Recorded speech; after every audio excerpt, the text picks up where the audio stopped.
Okay, I'm on the site of what the ranger said is the site of the original Fort Mose or Fort Mose.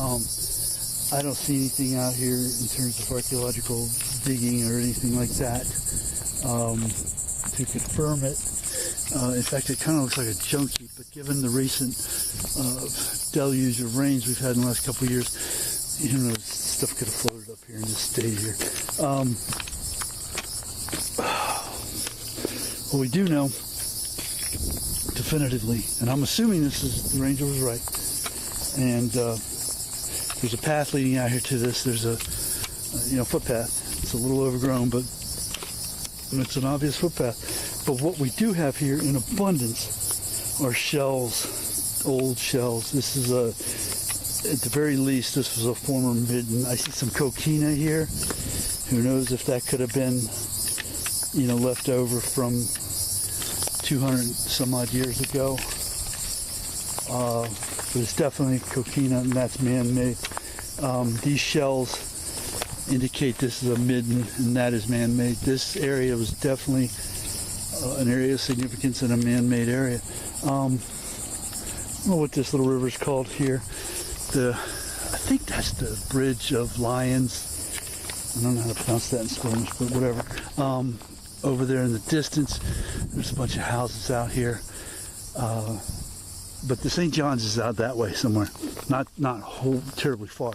When I did the research on this initially on kayaking up in here, this waterway showed up where you could just roll up into this area.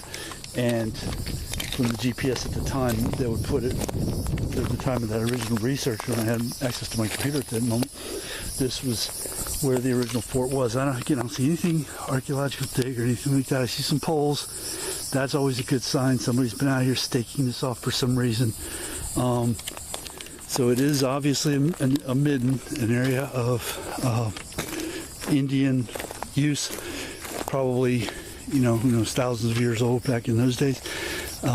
There's a path leading out here. The ranger told me this was, the way to get out here, and so I'm just assuming that this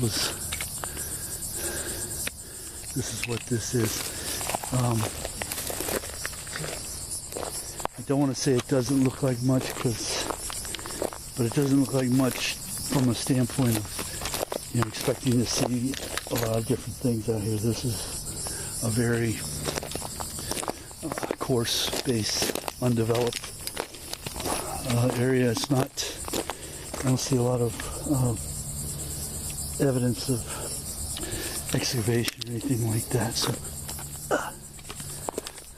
but still, standing out here in the real Fort Mose, that's pretty neat.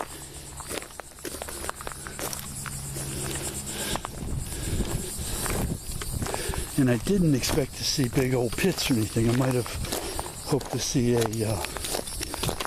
some evidence of some digging, something being roped off or ribboned off, but who knows what the last time the digs were out here. It's very cool to be out here and to know, just to know that by the shells alone, this is obviously a man-made place. Guy told me to come out here with boots on and at low tide, and it is low tide.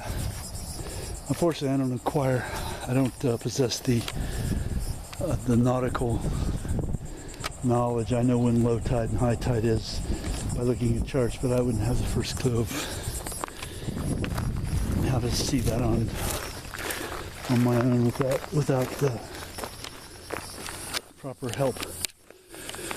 So anyway, I just wanted to document this for the sake of having been out here. This is, again, not a whole lot as far as what you can look at and say, oh my gosh, that's where it was, but oh my gosh, this is where it was. That's pretty cool. So